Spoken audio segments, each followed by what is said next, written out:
Bismillahirrahmanirrahim. Assalamu alaikum dear students and welcome to lecture number 17. Today's topic is about the interest rate futures. जैसा कि students आपको पता है कि जो डेरिवेटिव सिक्योरिटीज़ हैं उनके जो अंडरलाइंग एसेट्स हैं they are of different nature and are of different kinds. Starting from the commodities, जैसे कि मैंने आपसे शेयर किया था इससे पहले भी, वीट भी हो सकता है, राइस भी, गोल्ड भी, even the stock indices and the energy fuels and rest of the other things they can B treated as one of the underlying assets. लेकिन जो most commonly use होते हैं future derivatives में, they are the interest rate future contracts. So what are the interest rate future contracts? Before moving on, we must first of all define what is interest rate. आप लोग you are quite familiar with this terminology के interest rates का क्या मतलब है, interest rates किस तरह से use होते हैं. अब quite often जब हम भी borrowing की बात करते हैं तो हमेशा हमारे पास जो सामने जो फर्स्ट चीज आती है वो ये कहते हैं कि हाँ जी इंटरेस्ट रेट क्या है, ठीक है ना. तो इकोनॉमिक इंडिकेटर बहुत इंपॉर्टेंट, और कितने टाइप्स के इंटरेस्ट रेट्स हैं पहले हम उसके बारे में बात करेंगे. Then I will take you on to the interest rate future contracts, day conventions के बारे में आपसे बात करूंगी, यूएसटी ट्रेजरी बिल्स के बारे में आपसे बात करूंगी, कुछ न्यूमेरिकल्स हैं, एक्सरसाइजेज हैं और कुछ स्टोरीज हैं. तो ये है आज के लेक्चर का agenda. So starting from the interest rate futures, before we are going to move on, first of all what is meant by the interest rate. interest rates क्या होते हैं और interest rates को की क्या importance है while we are dealing with the currency or with the money or with certain derivatives. जैसा कि स्टूडेंट्स आपको पता है कि जब भी हम बात करते हैं टाइम वैल्यू ऑफ मनी का कॉन्सेप्ट आपको बड़ी अच्छी तरह से पता है. What is that? Time value of money का कॉन्सेप्ट से मतलब ये है कि यू नो कि जो रुपए की आज जो कीमत है वो आज से 5 साल बाद नहीं होगी. Like because of the inflation factor and because of the interest rates, ये जो मनी की जो आपकी वैल्यू है that is going to be changed after a certain time period. जैसे आपने अपने बुजुर्गों से सुना होगा, वो कहते थे कि अब तो पैसे की कोई कदर ही नहीं है. अब वो कहते हैं कि हम तो हमारे जमाने में तो 100 रुपीज की इतनी चीजें आ जाती थी, तो आप लोग भी हैरान होकर इनको देखते हैं कि 100 रुपीज का क्या मिलता है. This is just like that, क्योंकि टाइम के साथ साथ इन्फ्लेशन की वजह से जो एक फैक्ट है जिसमें, और ये नहीं है कि ये सिर्फ हमारे कंट्री तक लिमिटेड है, that is all over the world, global phenomena. Interest rate की वजह से, जो आपकी इन्फ्लेशन रेट की वजह से और इंटरेस्ट रेट्स की वजह से, इकोनॉमिक इंडिकेटर्स की वजह से पैसे की वैल्यू जो है वो पहले जैसी नहीं रहती. सो बेसिकली ये जो 2-3 इकोनॉमिक इंडिकेटर्स हैं इनका एक बहुत बड़ा रोल है in expressing the value of money, ठीक है ना. So what are the interest rates, formal definitions, and also how many types of interest rates are there, उसके बारे में हम थोड़ी सी बात करेंगे. and then we will be discussing about the interest rate future contracts जो कि बहुत popular हैं, ठीक है. So first of all, interest rates, the types of rates. So interest rates are a factor in the valuation of virtually all derivatives and will feature prominently in much of the material that will be presented. So we are going to cover some major fundamental issues concerning with the interest rates over here, and then we are going to explain कि continuous compounding का क्या मतलब होता है, LIBOR का क्या मतलब है, आपने LIBOR बहुत दफा सुना होगा, वो क्या है, and different things. So types of rates. Types of rates.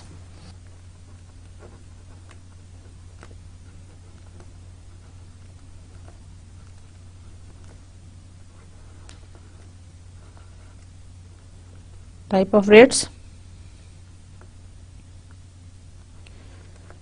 सबसे पहले इंटरेस्ट रेट.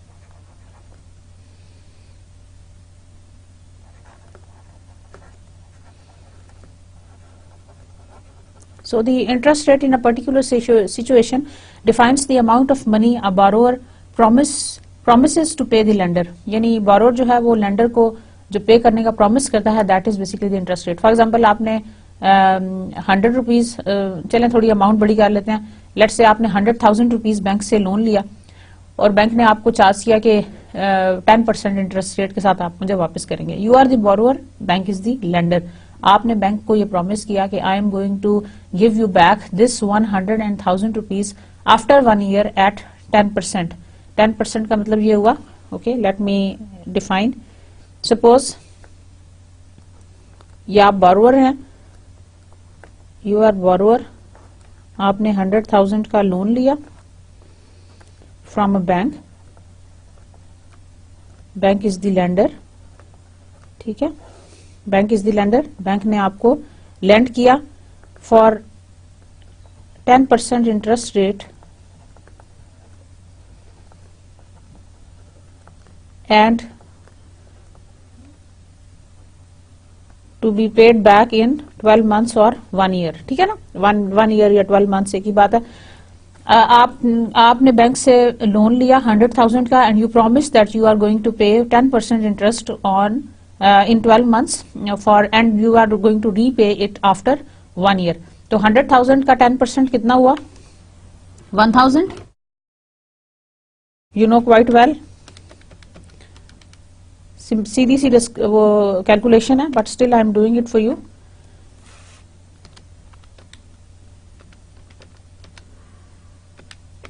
$100,000 का 10% 10,000, ठीक है. तो आपने बैंक को जो अमाउंट पे करनी है, दिस इज दी, ये तो प्रिंसिपल अमाउंट थी 100,000 plus 10,000. 10,000 is your interest amount, it is equal to 110,000. तो आपने बैंक को 100,000 के बजाय 1,10,000 वापस किए after specified time period. This is how interest rates are workable in the financial markets, in the financial institutions and in different transactions. So in a particular situation हम कह सकते हैं कि it defines the amount of money a borrower promises to pay the lender after a specified time period. So जो bank है उसने आपको loan दिया और आपने उसको with interest वापस कर दिया. This is what is called the interest rate.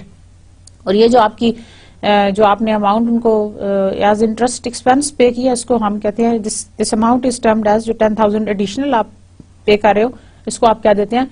Interest expense. Is that clear? 10% is the interest rate and 10,000 amount is the interest expense.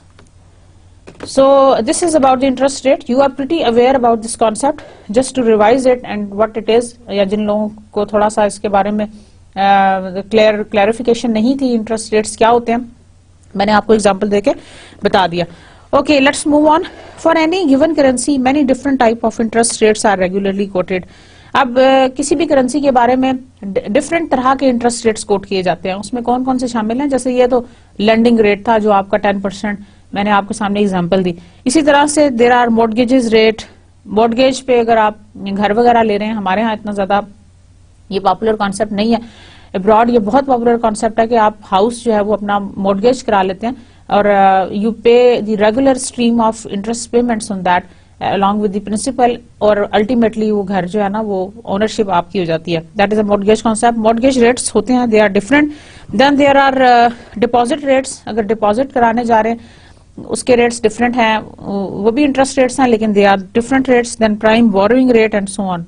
अब सिमिलरली जैसे मैंने आपको ये रेट बताया, बोरोइंग रेट ये आपके लिए बोरोइंग रेट है और बैंक के लिए ये लेंडिंग रेट है. The interest rates applicable in a situation depends on the credit risk. अब ये कितना हाई या कितना लो हो सकता है, इट ऑल डिपेंड्स के उसके साथ एसोसिएटेड क्रेडिट रिस्क कितना है. And what is the credit risk? Credit risk ये होता है कि जो बोरोवर है वो उसकी inability for not going to repay that amount in a specified time period. आप ये कहेंगे कि इसका क्या मतलब है?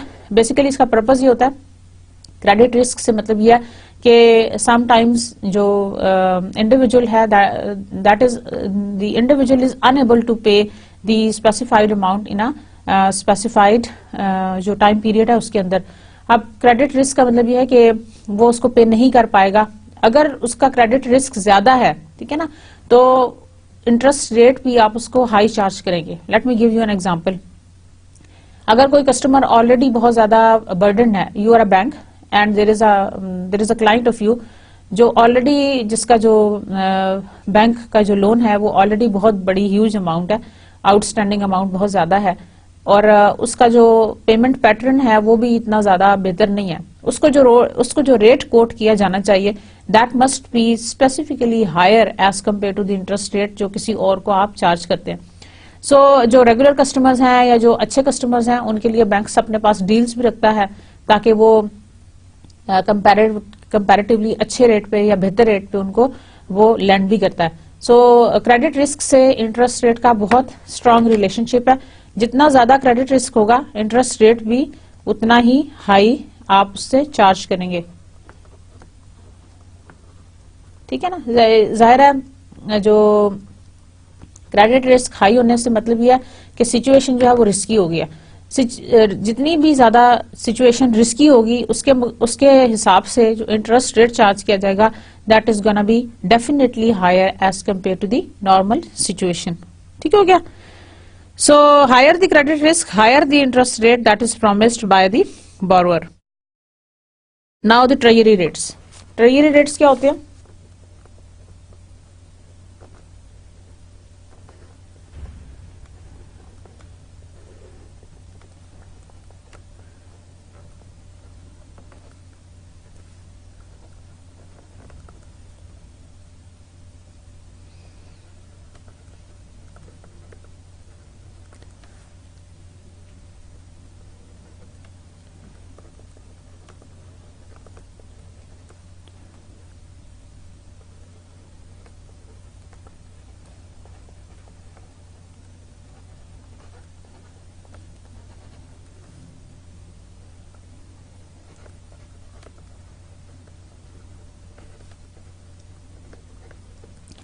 Treasury rates are the rates an investor earns on treasury bills and treasury bonds. What are the treasury bills and treasury bonds? Treasury bills and treasury bonds are the government securities. Treasury bills short term, treasury bonds जो है उनकी duration long term होती है। इसके ऊपर जो आप rate quote करते हैं उसको आप कहते हैं ट्रेजरी रेट्स। नॉर्मली हम रिस्क फ्री रेट को ट्रेजरी बिल से डिनोट करते हैं बिकॉज ट्रेजरी बिल जो है they are the government securities and they have got the totally risk, they are termed as totally risk free securities क्योंकि उनके ऊपर आपको रिस्क कोई नहीं है, यानी ज़ाहिर गवर्नमेंट के डिफॉल्ट होने का चांस बहुत कम होता है। आप आम उसमें भी देखें लोग जो हैं वो ज्यादा प्रेफर करते हैं कि they want to keep their bank accounts in certain government banks. उसकी रीजन ये होती है कि they have trust in the government and they know कि गवर्नमेंट डिफॉल्ट नहीं करेगी and rather than as compare to other certain private establishments वो ज्यादा यकीन रखते हैं कि गवर्नमेंट जो है वो गवर्नमेंट इंस्टीट्यूशंस जो हैं या गवर्नमेंट के जो बैंक्स हैं they are not going to be defaulted. आप देख लें हमारे यहाँ भी बहुत सारे लोगों के जो क्लाइंट्स हैं वो गवर्नमेंट जो पब्लिक हमारे हैं सेक्टर के जो बैंक्स हैं उसके पास ज्यादातर लोग अपने अकाउंट्स मेंटेन करते हैं। ओवरऑल मैं आपको अपना ट्रेंड बता रही हूँ हमारे यहाँ पब्लिक का क्या ट्रेंड है। तो treasury rates all over the world जो ट्रेजरी रेट्स हैं यूएस के रेफरेंस से हम बात करते हैं क्योंकि किताब जो है वो यूएस के पर्सपेक्टिव में लिखी गई है। टी बिल्स को हम as a risk free security लेते हैं क्योंकि उसके ऊपर जो इंटरेस्ट रेट कोट किया जाता है that is the risk free rate of return, right. इसी तरह जो ट्रेजरी बॉन्ड्स हैं they are the comparatively longer term bonds and they have a duration of let's say 5 to 10 years and they can be termed as the safe investment from the point of view of अगर आप invest करना चाहे from the point of view of an investor they are termed as the safer investment. So treasury rates are the rates an investor earns on T-bills or the T-bonds. So ये उनको हम क्या देते हैं?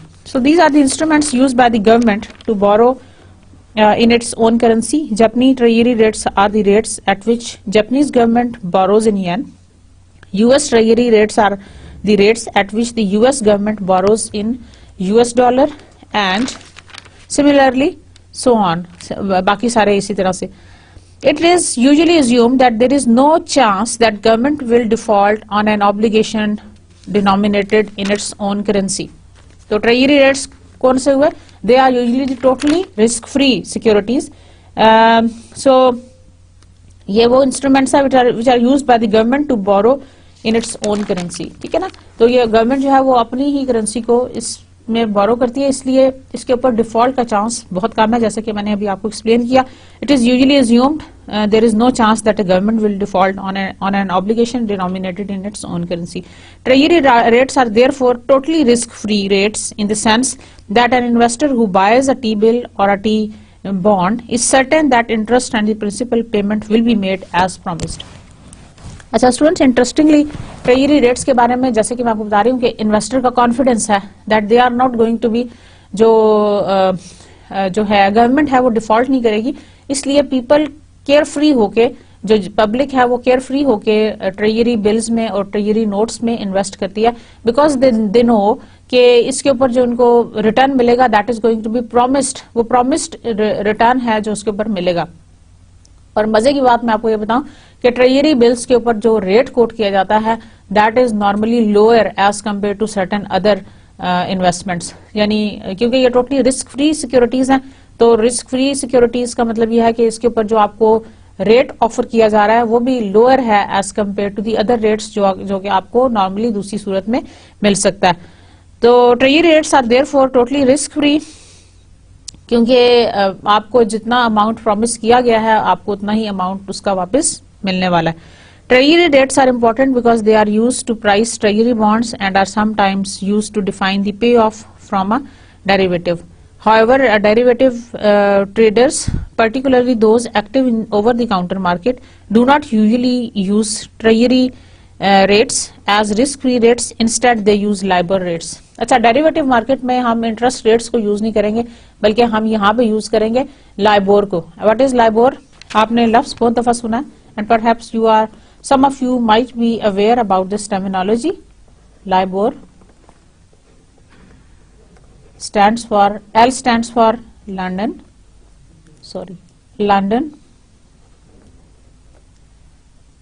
Interbank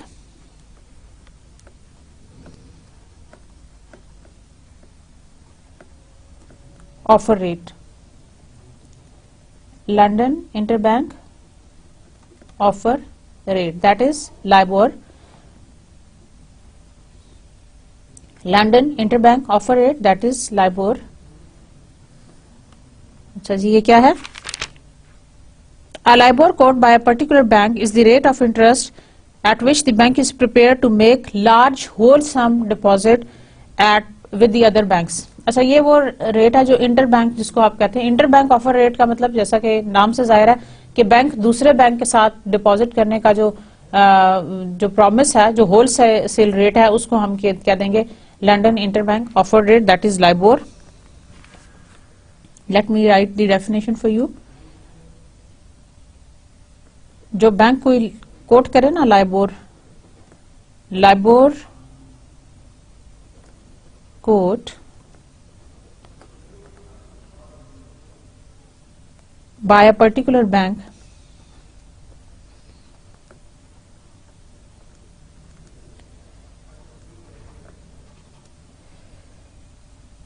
is the rate of interest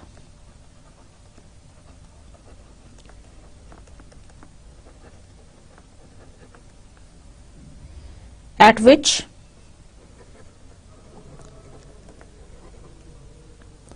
the bank is prepared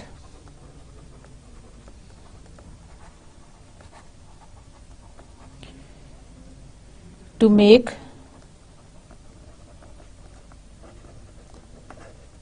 a large whole sum deposit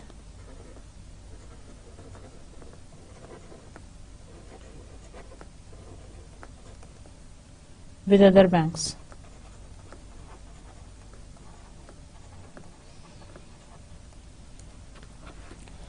So a LIBOR quote by a particular bank is the rate of interest at which the bank is prepared to make a large wholesale deposit with other bank. यानी bank जिस rate के ऊपर ready है to deposit with some other bank at a wholesale rate, बड़ा deposit with some other bank, that is called the LIBOR. समझ आ रही है बात? This is the LIBOR or the London Interbank Offer Rate. जैसे आपने सुना होगा KIBOR, that is the Karachi Interbank Offer Rate, different countries के साथ different. SIBOR Singapore interbank offer rate, so on and so forth. ठीक है. अच्छा जी, सो आपको समझ आ गया? I am sure you have got my point. LIBOR quote by a particular bank in the rate of interest at which the bank is prepared to make a large wholesale deposit with other bank. आप ये सोच रहे होंगे कि LIBOR पढ़ने की क्या जरूरत है, क्योंकि डेरिवेटिव मार्केट में हम LIBOR को यूज करेंगे as compare to the treasury rates और रिस्क फ्री रेट और some other thing.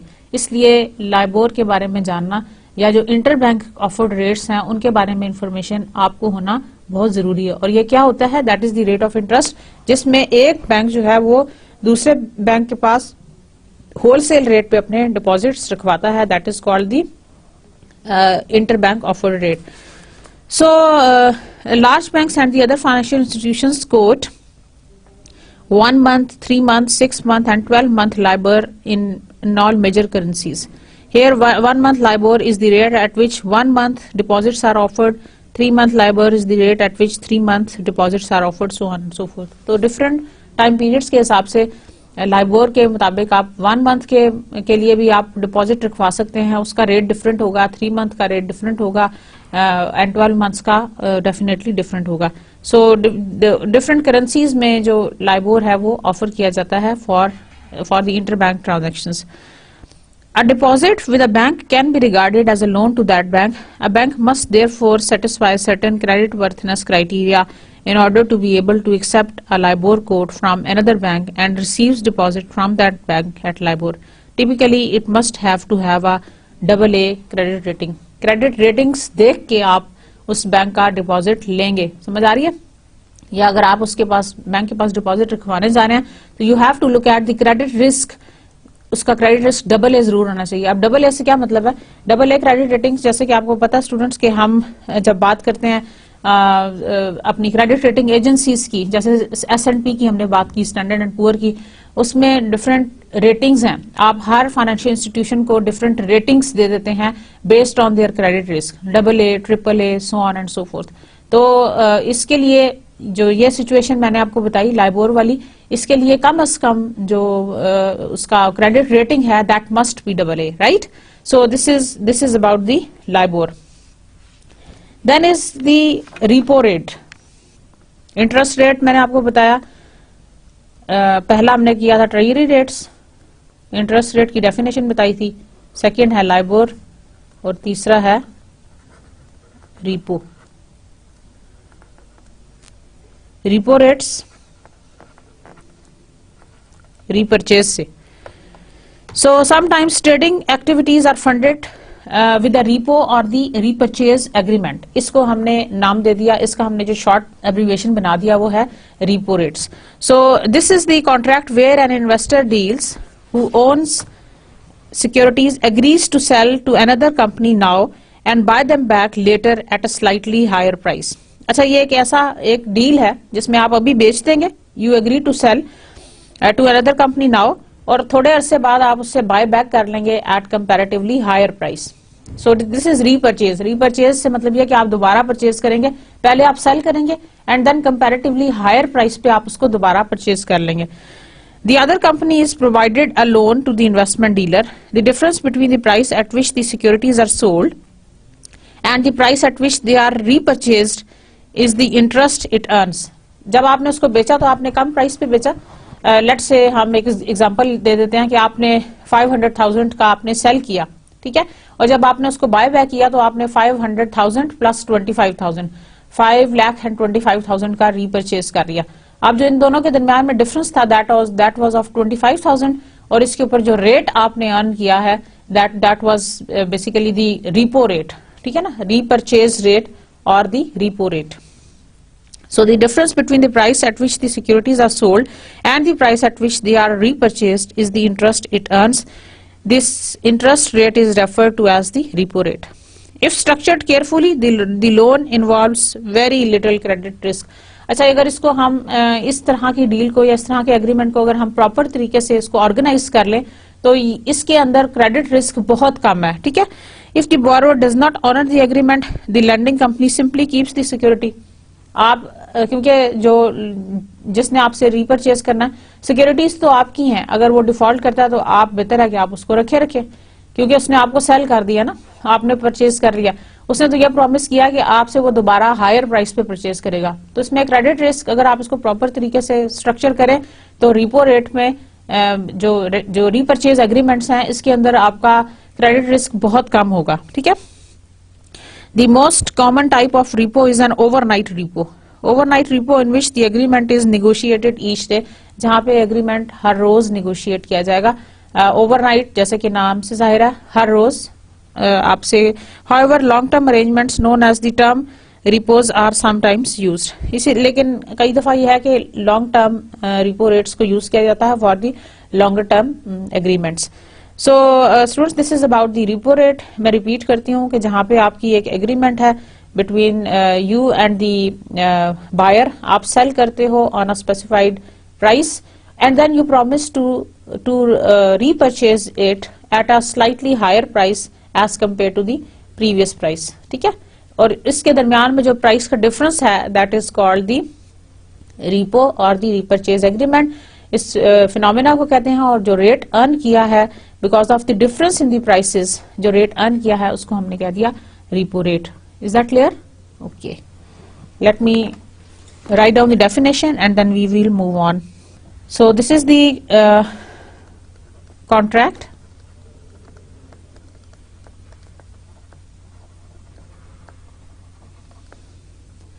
Where an investment dealer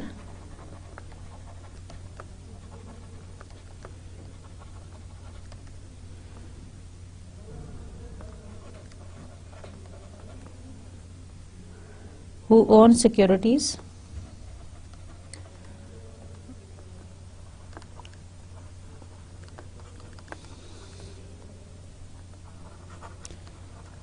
agrees to sell them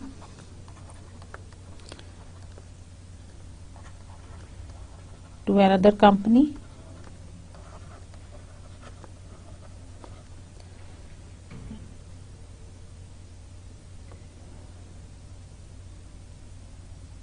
now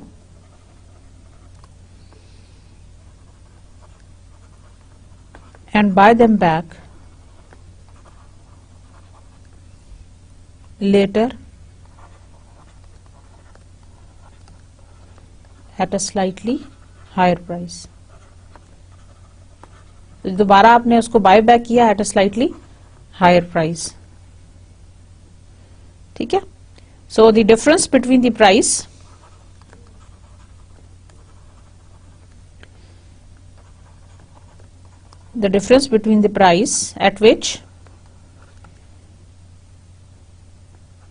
at which the securities are sold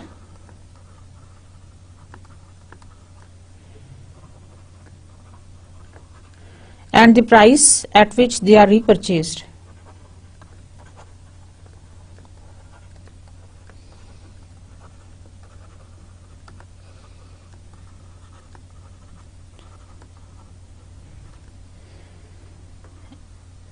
is the interest it earns.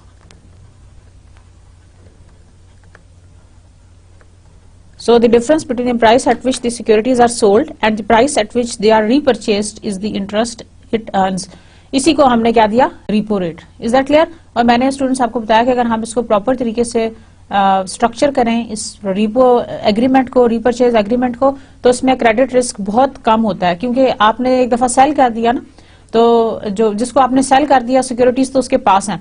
अब अगर आपने दोबारा buy back नहीं भी किया तो तब भी यहाँ पे क्रेडिट रिस्क इतना ज्यादा हाई नहीं है क्योंकि सिक्योरिटीज ऑलरेडी जो बायर है उसके पास है। तो नुकसान जो है वो अल्टीमेटली उसी का होगा जिसने रीपरचेज करना था। ठीक है। At a specifically higher price. इसमें क्रेडिट अगर आप पहले से ही प्राइस उसको अप्रोप्रिएट कर दें तो इसमें क्रेडिट रिस्क इतना हाई नहीं है। That is about the repurchase agreement और repo rate. Okay, students, a business snapshot about the interest rate and about the treasury rates. Let me share it with you. It is natural to assume that the rates on the T-bills and the T-bonds are the correct benchmark risk-free rate for the derivative traders working for financial institutions. In fact, these derivative traders usually use LIBOR rates. जैसे कि मैंने आपको बताया कि जो derivative users हैं, they are going to use the LIBOR rates as a short-term risk-free rate. इसको आप यूज करते हैं as a short term risk free rate के लिए। This is because they regard LIBOR as their opportunity cost of capital. वो LIBOR को अपने लिए समझते हैं as the opportunity cost of capital. And what is the opportunity cost of capital? Cost of capital is the cost which you incur in order to acquire a capital. That is the cost of capital. So they regard LIBOR as the opportunity cost of capital. Traders argue that the treasury rates are too low to be used as risk-free. Traders argue that treasury rates are too low to be used as risk-free because traders का ये जो derivative security holders हैं उनका ये कहना है कि जो ट्रेजरी रेट्स हैं दे आर टू लो, तो instead they use the LIBOR as a short term rates for the settlements. So the treasury bills and the treasury bonds must be purchased by the financial institutions to fulfill a variety of regulatory requirements. This increases demand for these treasury instruments driving the price up and yield down.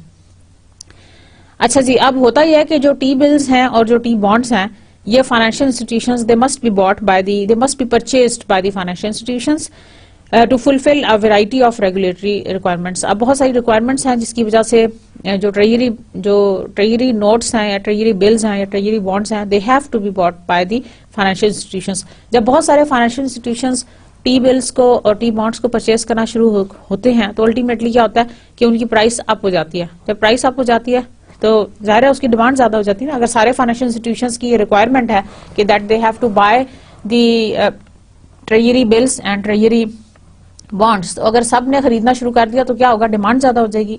And you know कि demand और price का direct relationship है. जब demand ज्यादा होगी तो price भी ज्यादा हो जाएगी. मेरी बात समझ रहे हैं? जब डिमांड ज्यादा हो जाएगी तो प्राइस भी ज्यादा हो जाएगी. क्यों ज्यादा हो जाएगी? क्योंकि सारे फाइनेंशियल इंस्टीट्यूशंस की ये रिक्वायरमेंट है कि उन्होंने अपने पास एक टी बिल्स का और अपने पास एक टी बॉन्ड्स का एक स्टॉक रखना है.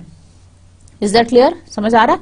जैसे हम ये कह लें कि हमारे यहाँ अस्करी बैंक को भी रखना है, नेशनल बैंक को भी रखना है, हबीब बैंक को भी रखना है. अगर सारे ये परचेज करना शुरू कर दें ट्रेजरी बिल्स को और ट्रेजरी बॉन्ड्स को तो क्या होगा, डिमांड बढ़ जाएगी मार्केट में. जब डिमांड बढ़ जाएगी तो उसकी प्राइस ऑटोमेटिकली बढ़ जाएगी. जब प्राइस बढ़ जाएगी तो उसकी यील्ड नीचे आ जाएगी या उसका जो यील्ड है या जिसके ऊपर रिटर्न है वो कम हो जाएगा. So the amount of capital a bank is required to hold to support an investment in treasury bills and bonds is substantially smaller than the capital required to support a similar investment in other investments with very low risk. अच्छा, ये जो amount आपने T bills की form में या T notes की form में या टी बिल्स की फॉर्म में या टी बॉन्ड्स की फॉर्म में रखनी है वो बहुत छोटी होती है. In the US, treasury instruments are given a favorable tax treatment compared with other fixed income investments because they are not taxed at a state level. US में ये टैक्स फ्री हैं, इसीलिए हम इनको रिस्क फ्री सिक्योरिटीज कहते हैं. इनके लिए स्पेशल टैक्स जो है वो भी ट्रीटमेंट है जिसकी वजह से इनको बेनिफिट है as compare to the others. So LIBOR is approximately equal to the short term borrowing rate of a AA rated company. So जो लाइबोर का रेट है जो कि लंदन इंटरबैंक ऑफर्ड रेट जिसको हम कहते हैं that is equal to the short term borrowing rate of a AA rated company. अगर आप इसको किसी से कंपेयर करें किसी शॉर्ट टर्म जो AA कंपनी है, and what is the AA company, जिसका क्रेडिट रिस्क कम है, ठीक है ना, जिसका क्रेडिट रिस्क कम है उसको हम AA यानी अच्छे ग्रेडिंग वाली जो फाइनेंशियल इंस्टीट्यूशन है उसका शॉर्ट टर्म रेट के बराबर है LIBOR. So it is therefore not a perfect proxy for the risk free rate. There is a small chance that the AA borrower will default within the life of a LIBOR loan.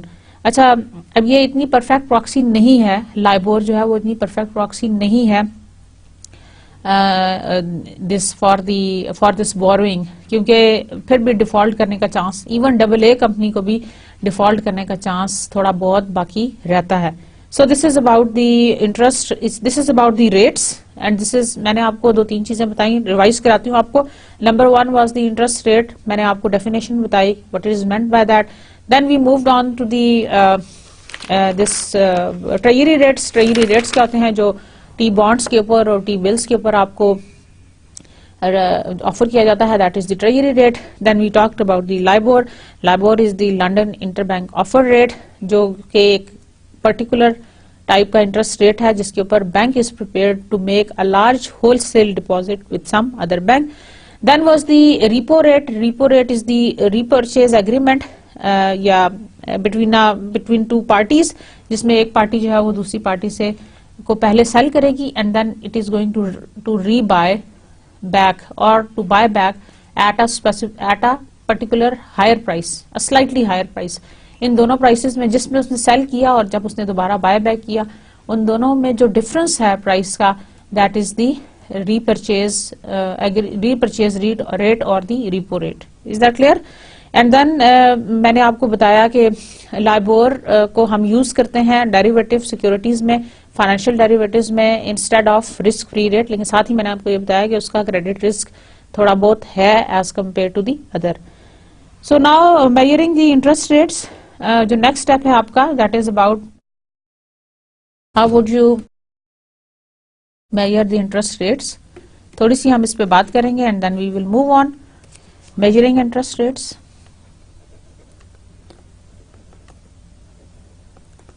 हमारा topic आज का है interest rate future contracts, ठीक है ना। लेकिन उसके लिए मैं आपको पहले इंटरेस्ट रेट्स और वो सब चीजें बता रही हूँ, इट इज वेरी इंपेरेटिव। उसके बाद हम उस टॉपिक के ऊपर मूव ऑन करेंगे। सो मेजरिंग इंटरेस्ट रेट्स को मेजर कैसे किया जाता है, वैरायटी ऑफ डिफरेंट फार्मूलाज। लेकिन आपको थोड़ी सी अवेयरनेस देना चाहती हूँ कि how do we measure the interest rates. A statement by a bank that the interest rate on a 1-year deposit is 10% per annum sounds straightforward and unambiguous. In fact, its price meaning depends on the way interest rate is measured. अच्छा, अगर आपको bank ये coat करे ना कि prime borrowing rate या prime lending rate जो है वो आपका 10% है, तो don't get deceived by this, because ये 10% जो है it may not be exactly 10%। Why? अब जैसे आपको most of you must be using the credit cards, ठीक है ना। आजकल एवरीबडी इज अवेयर अबाउट, अगर आप यूज नहीं करते आपके पेरेंट्स यूज करते होंगे, मे बी आप खुद भी यूज करते हो। क्रेडिट रेट के ऊपर जो इंटरेस्ट रेट आपको ऑफर किया जाता है, वो इंटरेस्ट रेट एक्चुअली वो नहीं होता जो वो आपको कहते हैं ना इतना मार्कअप है, वो नहीं होता। एक्चुअली जिस तरह से वो इंटरेस्ट रेट को मेजर करते हैं, दैट काउंट्स अ लॉट, और आपका इंटरेस्ट एक्सपेंस उसी से जनरेट होता है जिस तरीके से वो मेजर करते हैं। आपको जैसे कि मैंने अभी एग्जांपल दिया, अगर बैंक ये कह दे कि 10% है per annum on a 1-year deposit, this is quite unambiguous और अनक्लियर कि इंटरेस्ट रेट को हम मेजर कैसे कर रहे हैं। जिस तरह से हम इंटरेस्ट रेट को चार्ज करेंगे उस तरह से आपका जो है ना उसकी वैल्यू चेंज होती जाएगी। So effect of compounding is very very important and I am sure you know about the compounding phenomena. For example students, let me give you an example, और मैं आपके लिए ये एक टेबल बनाऊंगी। बैंक जो है वो अपना interest rate different time periods में जो है ना वो कंपाउंड करेगा। उसके हिसाब से आपका जो इंटरेस्ट रेट है that is going to be different for different types of compounding. So it is very important to know effect of compounding frequency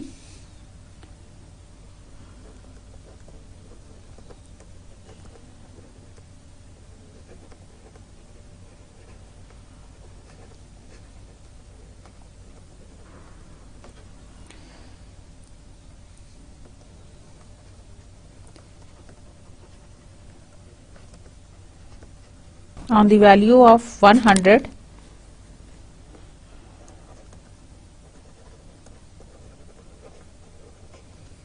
at the end of 1 year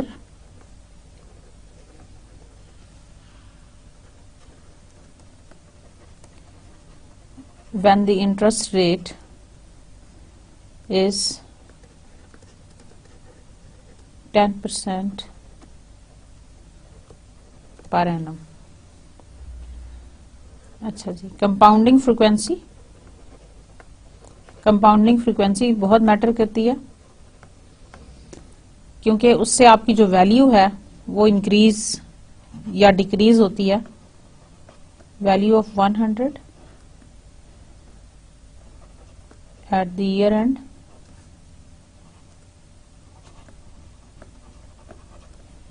in dollars. अच्छा जी, annually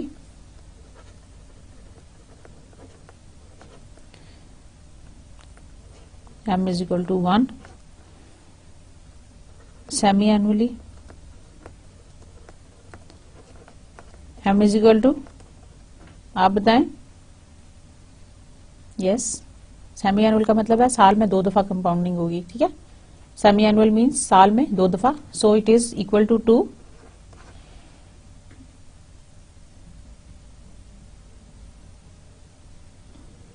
quarterly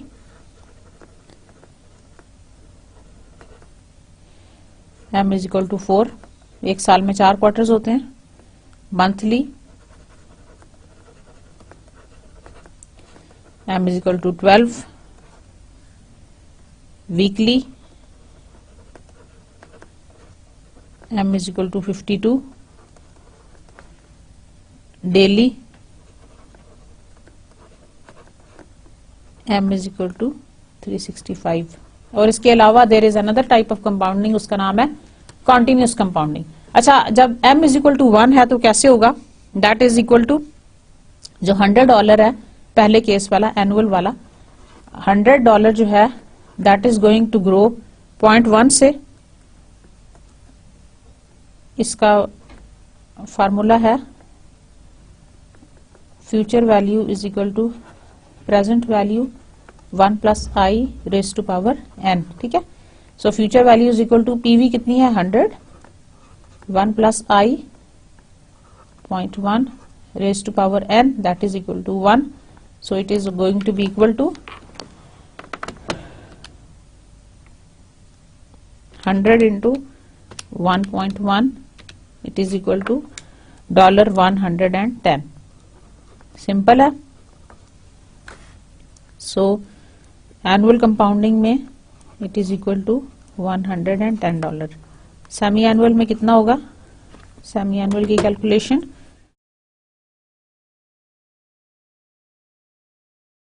$100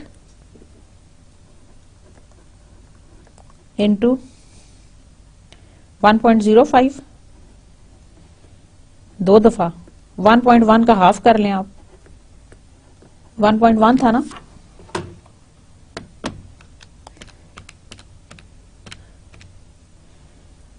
ठीक है। So it is equal to 0.05 को 2 दफा आपने plus 1 किया तो it is going to be equal to 1.05, so it is equal to 100 into 1.05 into 1.05, it is equal to 110.25, ठीक हो गया। इसी तरह m इज इक्वल टू 4, अब 4 दफा करने के लिए क्या होगा, 1.1 को डिवाइड करें 4 से, 0.275, ठीक है ना। तो 0.275 हम लिखेंगे 100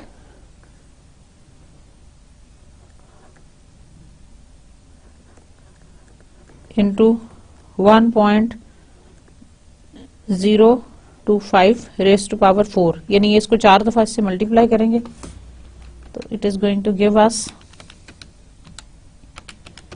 ये क्वार्टरली वाला मैं बता रही हूं,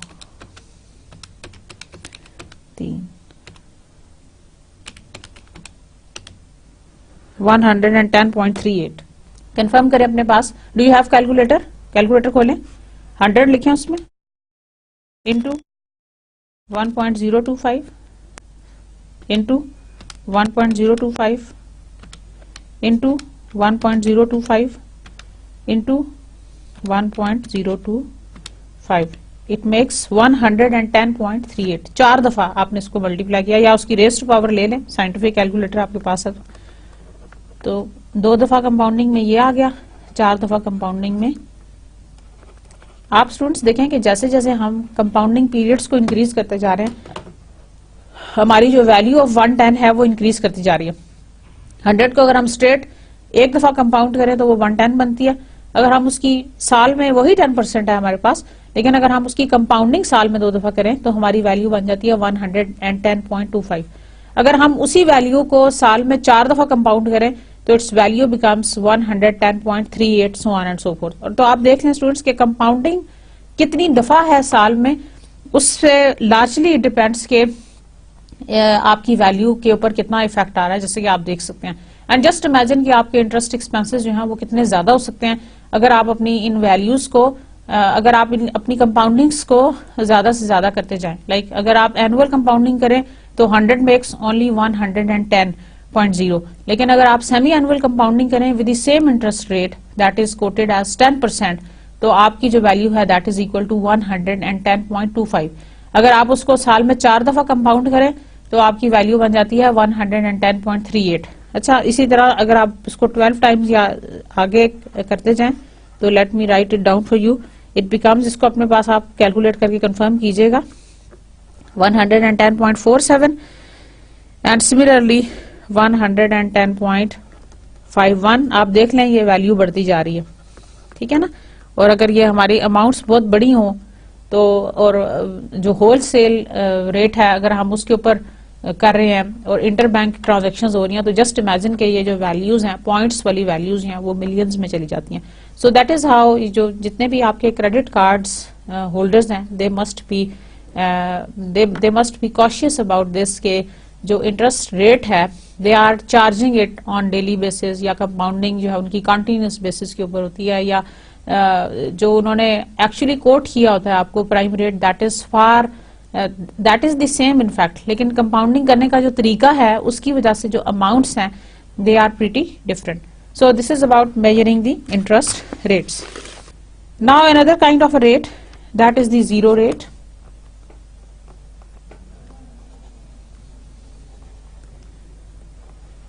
ठीक है, पहला था आपका इंटरेस्ट रेट,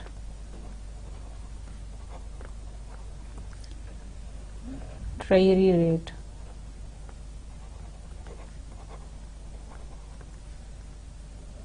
लाइबोर रेट,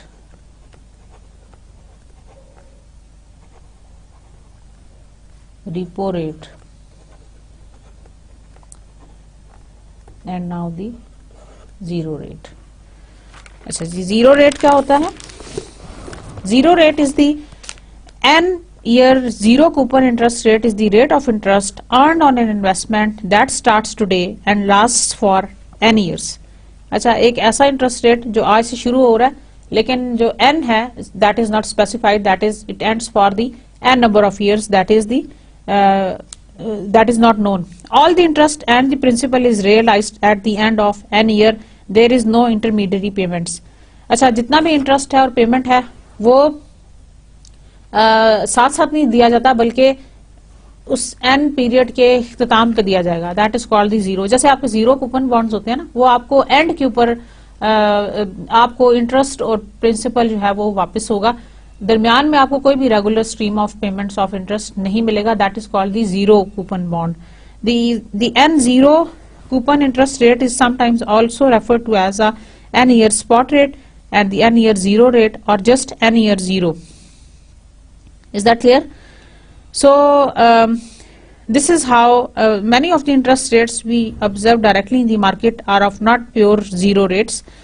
ज्यादातर जो हम अपने मार्केट में देखते हैं they are not of a zero interest rate। Let me write down the definition for you। The n year zero coupon rate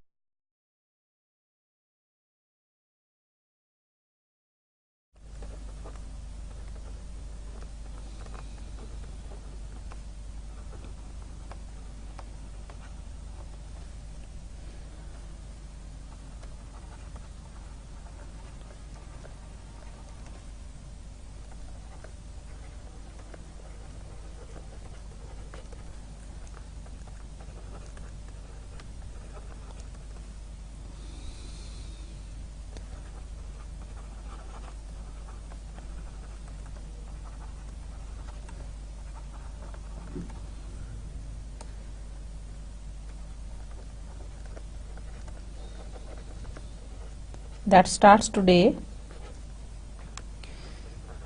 and lasts for n years। So the n years zero coupon interest rate is the rate of interest earned on investment that starts today and lasts for n years। यानी शुरू आज होती है लेकिन that lasts for n years। So it is also termed as n zero coupon interest rate,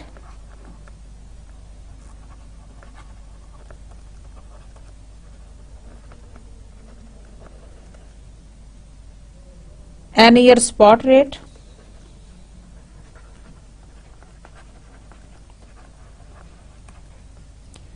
और n year zero rate,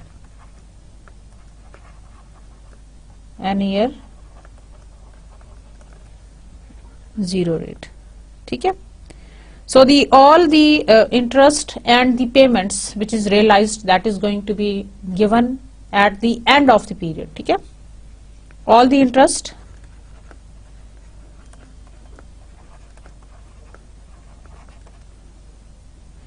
and principal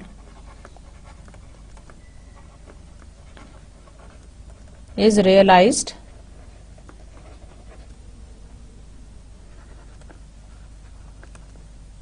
at the end of n years।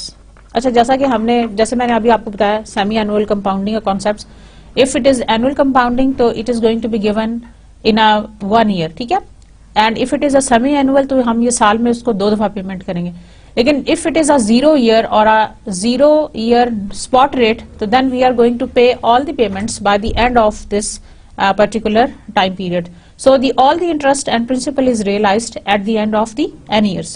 All the interest and the principal is realized at the end of n years. Is that clear? So we have up till now we have covered 5 different types of rates: interest rates, treasury rates, LIBOR rate, repo rate and the zero rate. Zero rate के बारे में मैं आपको दोबारा brief कर दूं कि इसमें हमारी जो इंटरेस्ट की अमाउंट है या जो प्रिंसिपल की अमाउंट है वो हम n ईयर्स पे या जो जितने भी साल है, लेट्स से अगर वो 5 ईयर्स हैं या 6 ईयर्स हैं या 7 ईयर्स हैं, उसके एंड के ऊपर वो रियलाइज होती है, ठीक है ना। तो जिस तरह हम रेगुलर पेमेंट्स करते हैं ना अपनी साल में 2 दफा या साल में 1 दफा, इंस्टेड इसमें आपकी पेमेंट जो है वो अगर आपने बॉन्ड लिया हुआ है तो आपको bye the end of that term period होगी। लेट्स से अगर वो 5 ईयर्स का है या 10 ईयर्स का है तो उस वक्त आपको वो फुल फ्लेज पेमेंट होगी। Is that clear to you students? Okay, now another concept, that is the bond pricing.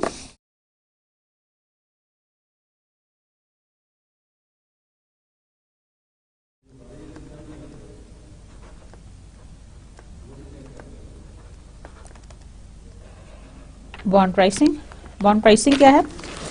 Bond pricing is basically the most bonds provides coupon periodically. ज्यादातर जो bonds हैं they provide you the coupons on a periodic basis. The bond's principal, which is also known as its par value or the face value, is received at the end of the life of that particular bond. जैसे अगर हम कह दें कि जो life of a bond है वो 5 years की है, तो हमें जो end के ऊपर मिलेगा that is the par value or the face value. The theoretical price of a bond can be calculated as the present value of the all cash flows that will be received by the owner of the bond. Suppose you have purchased a bond and it has promised that you are going to receive the regular payments of interest for 5 years at the rate of 10%. तो जितने भी आपकी stream है, आपकी future की जो stream है cash flows की, उसको आप आज की उसकी प्रेजेंट वैल्यू निकाल लें तो that is going to be called as the bond price और the value of the bond और the theoretical value of that particular bond. मुझे आप ये let me explain this concept to you. Suppose for example ये आपकी एक bond है आपके पास, उसकी वैल्यू है $100,000, उसकी लाइफ है 5 इयर्स,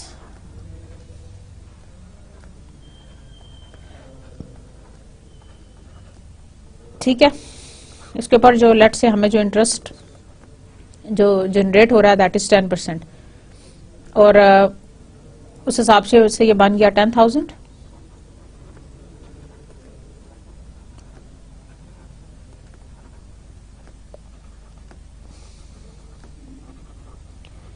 ठीक है, इन सब की आप प्रेजेंट वैल्यूज कैलकुलेट कर लें आज के दिन क्या होगी।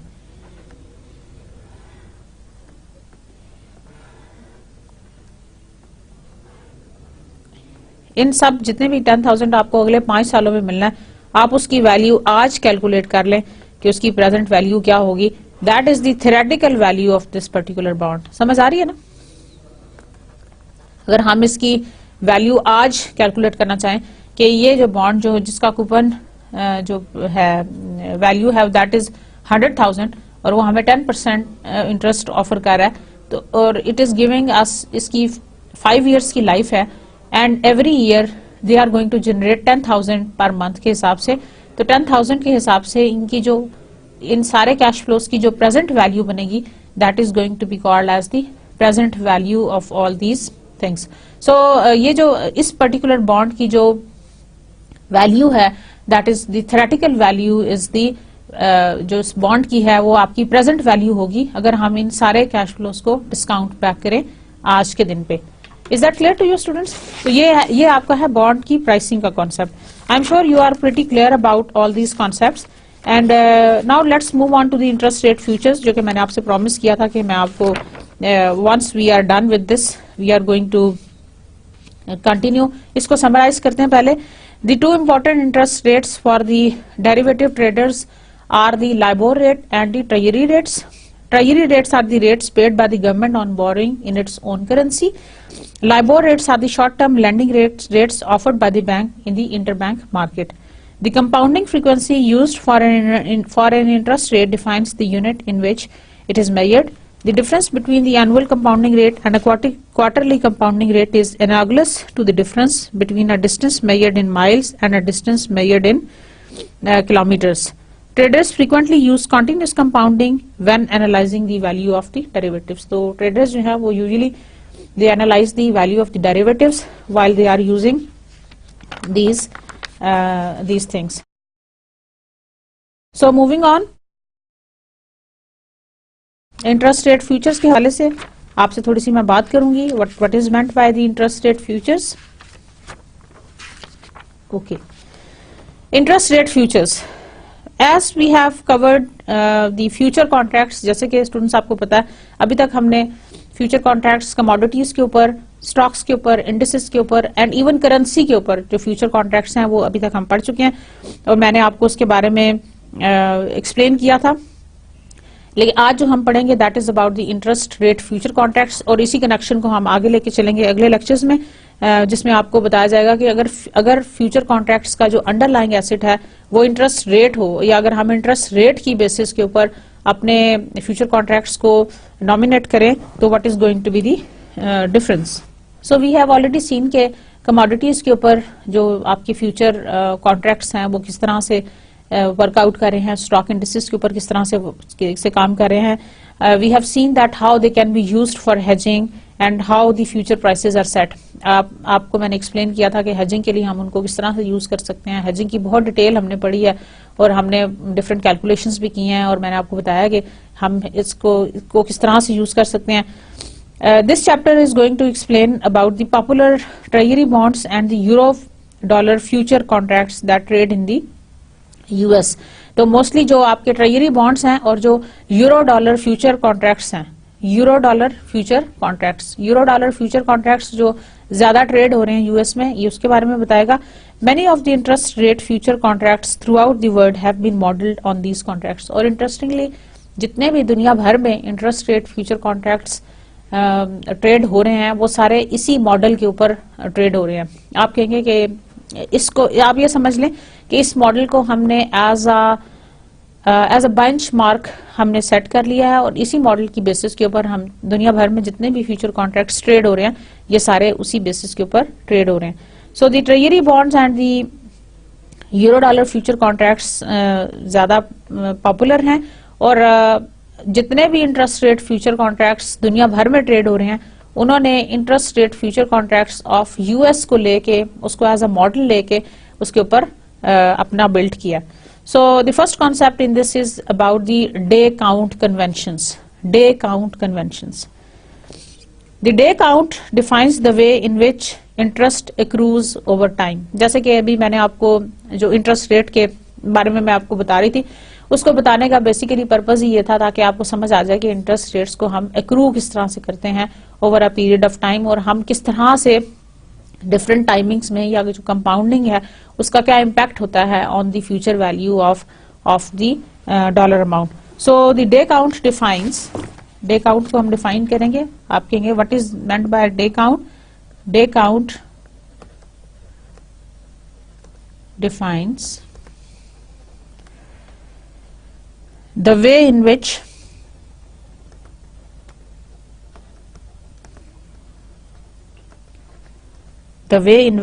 interest accrues over time.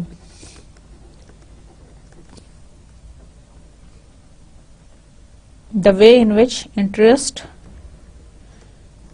accrues over time. For example, the time between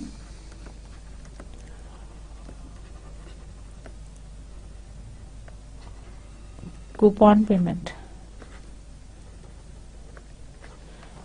So the day count defines the way in which the interest is accrued over time. Example, the time between the coupon payments. So this is the day count convention. Day count convention से day count से मतलब क्या है? Day count से मतलब ये है, it defines the way in which interest accrues over time. It is defined the ways in which interest accrues over time. So it is usually expressed by x by y. इसको हम express करेंगे in a term of x by y, or where x is the x by y, where x is equal to number of days between dates divided by number of days in reference period.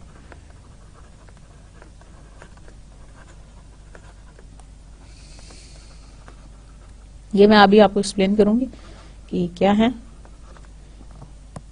Dates, ये है days into interest earned